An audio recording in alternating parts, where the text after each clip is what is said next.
Hello everyone, I'm Meteorologist Charlie Ironmonger. Thank you so much for joining me today for your 2 p.m. news and weather update from the First Alert Desk.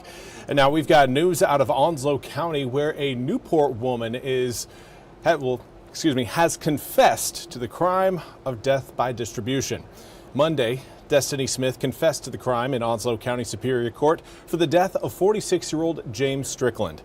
Judge Bob Cherry sentenced the 26-year-old Smith to 1 year and 4 months to 2 years and 5 months in prison, followed by 1 year and 1 month to 2 years and 1 month of probation.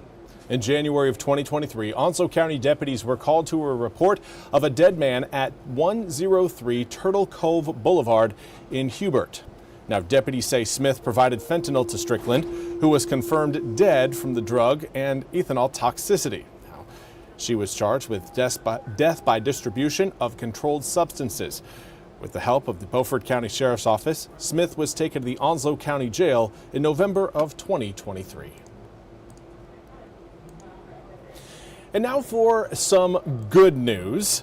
This Valentine's Day, there is something sweet that's happening in the halls of an Illinois high school. A unique project is proving that kindness can truly travel thousands of miles.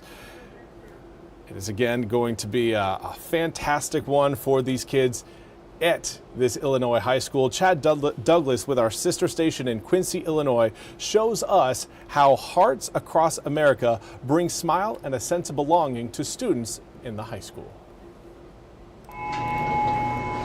In the busyness of a high school hallway, between classes, there's a lot going on. But there's also a lot to see at Western High School in Barrie. One display that grabs your attention is this map of the United States. They call it Hearts Across America.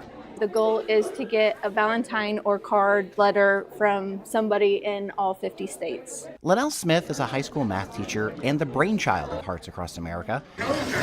She thought it would be a fun exercise, but it has turned into so much more. Probably had 120 plus people send in cards from around the country. So I think the kids, like the littler ones, have enjoyed it a lot, looking at all the people from other states and what they've sent. The little kids do enjoy it, but don't be fooled. The older ones do too, as does the staff. We update it every day when the mail comes in, and so the heart just denotes that we have received a letter or card from that state. My cousin's from Florida, I have an aunt from Georgia, and then 2 from Tennessee. California, Texas, Missouri, and Iowa.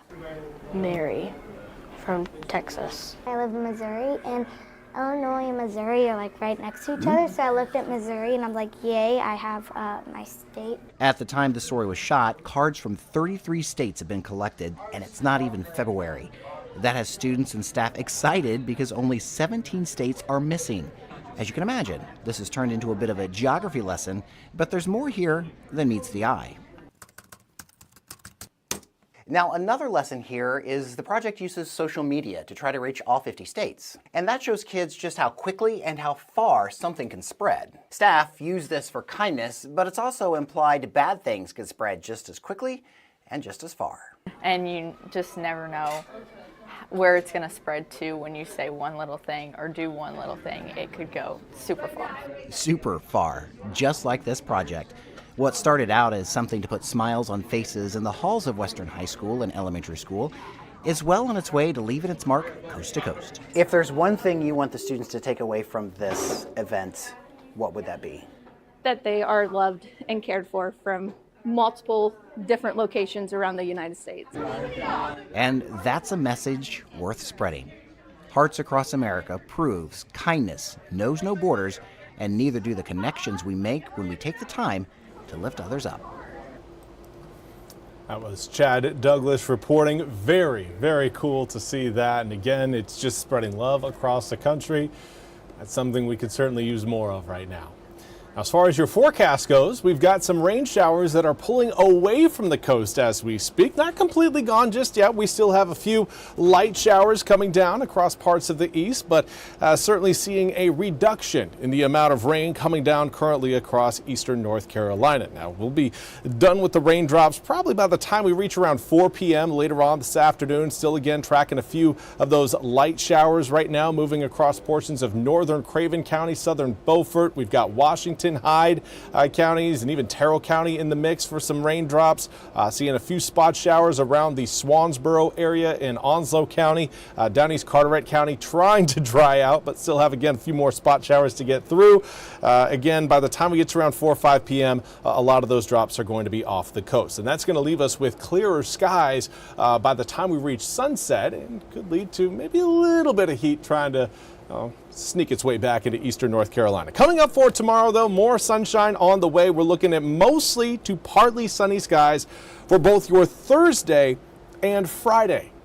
It's going to feel quite a bit cooler, though, despite the sunshine that we're going to see. A northwesterly wind is going to help keep that cold air flowing over the east. It's going to be anchored by a high pressure system off to our west, and that is just going to keep air temperatures about 10 degrees cooler than where we're at right now for your Thursday. And by Friday, we could be even colder than that, likely looking at the upper 40s for highs as we head into Friday. Right now, we're seeing a little bit more warmth showing up. Currently looking at mid to low 60s throughout most of eastern North Carolina, whereas those of you along the coast have actually seen air temperatures come down. We started out the day in the mid 50s along the Outer Banks. Well, right now we're in the mid 40s in Manteo, upper 40s in Elizabeth City, along with Cape Hatteras currently coming in at 48 degrees. Take your attention further off to the west, though. It's the mid 60s. Jacksonville, Kenansville, Kinston, all coming in at 63 degrees. We've got 60 in Newport, 64 in Washington and Greenville, 65 in Williamston and Goldsboro. Rocky Mount, still the hot spot on the map at 66 degrees. Now, the northwesterly wind, it's trying to make an impact today. It's having a little bit less of an impact, though, than what we're going to see tomorrow. Tomorrow, that cold air is going to be flowing into the east, and air temperatures, again, are going to be falling overnight tonight into tomorrow morning, dropping down into the mid-30s by the time we wake up for your Thursday. 34 degrees at 7, 35 by 8. And then we're into the upper 40s by right around noon, right around lunchtime. And then we get into the low 50s in the afternoon, and that's your high for the day. And with a little bit more of a breeze, we could perhaps see a bit of a wind chill that will make it feel like we're in the upper 40s during the warmest hours of the day. Now, of course, the sunshine will help warm things up. At least will make it feel warmer when you're out in the sunshine. But the sun isn't going to have the kind of effect you may want from Thursday into Friday, as we are going to be cooling off even more, anticipating highs on Friday reaching the upper 40s. So at this point, does not look like we're going to be seeing a repeat of the 70-degree weather that we had across parts of eastern North Carolina yesterday until we get into next week. 48 degrees on Friday turns to 58 on Saturday, 57 on Sunday, 59 on Monday. And then it's mid-60s Tuesday, low 70s Wednesday, and low to mid-70s by the time we reach next Thursday. Now, of course, we are going to have some rain showers to get through this coming weekend. Most of those drops will be rolling in Saturday night through your Sunday, extending into Monday morning as well. But if you've got any outdoor plans this weekend, again, try and shift them to Saturday morning. That's likely going to be the best opportunity you have for dry weather around eastern North Carolina. That's all we have time for today's 2 p.m. news and weather update from the First Alert Desk. I want to thank you all so much for joining me. We'll be back coming up at 2:30 with a look. Again, I've been waiting to talk about this for a while. We're talking about batteries and battery technology and how it is advancing and what it could mean over the next few years as more solid-state batteries become available. We'll have that story coming up at 2:30 in our next edition of Charlie Loves Science. Until then, I hope you all have a fantastic rest of your Wednesday. We'll see you back here coming up at 2:30.